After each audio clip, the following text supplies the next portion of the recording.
এত এত অধপতন হয়েছে, এটা একটা চেঞ্জ হওয়া দরকার। কারণ মিশা ভাই প্রতি রাতে আমার সাথে কথা হচ্ছে, ওনার পরশুদিন গতকালকে একটা অপারেশন হয়েছে। কৃতজ্ঞতা আল্লাহর কাছে এবং আমার মা যিনি আমাকে পৃথিবীতে এনেছেন, তার দোয়ায় আমি আমার রাজ্যে যতটুকু বড় হয়েছি আমি মনে করি এটাই অসম্ভব। আমি আমার রাজ্যে অনেক বড় সীমাহীন পেয়েছি, যেটা পাওয়ার কথা আমার ছিল না।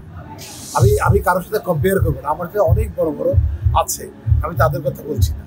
আমি আমার সাথে কম্পিটিশন করি, আমি আমার সীমানা অতিক্রম করি। আমার মনে হয় না বয়স কোনো কথা।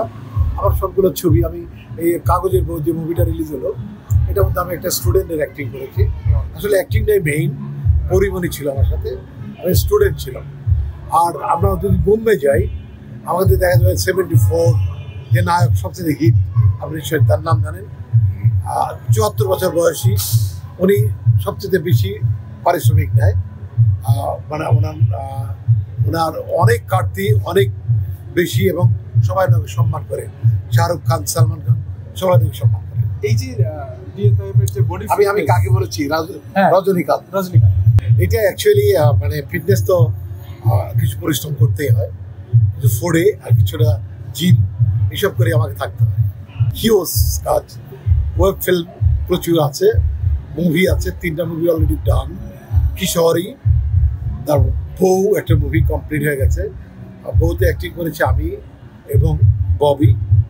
কিশোরীতে করেছি, ওটা কমপ্লিট। মাহিয়া মাহির সাথে কমপ্লিট হয়ে গেল অফিসার ইনচার্জ। 3টা মুভি এখন ডান। এখন নতুন মুভিতে শিডিউল দিচ্ছি, নতুন মুভিতে কাজ করি। তারপরে কিন্তু আমি চলচ্চিত্র শিল্পী সমিতি সিনিয়র ভাইস প্রেসিডেন্ট। আমাকে ওখানে অনেক দায়িত্ব পালন করতে হয়। সবকিছু আসলে করি, পরিশ্রম করি। মানুষের ভালোবাসা আছে বিধায় আমাকে সবাই কনসিডার করে। এটা খুবই দুঃখজনক। সোশ্যাল মিডিয়ারা এত ব্যাডলি ইউজ করতেছে সবাই, এত ব্যাডলি, এত ন্যাক্কারজনকভাবে, এত এত অধপতন হয়েছে।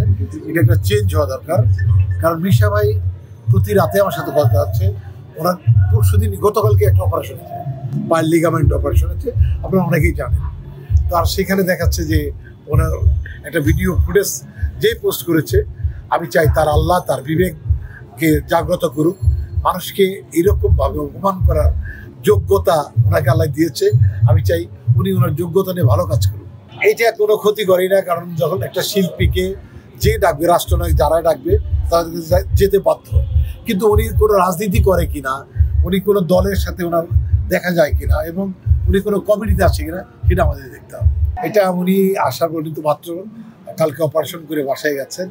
উনি আসার পরে বা ওনার কোনো ইনস্ট্রাকশন থাকলে অবশ্যই শিল্পী সমিতি অ্যাকশনে যাবে।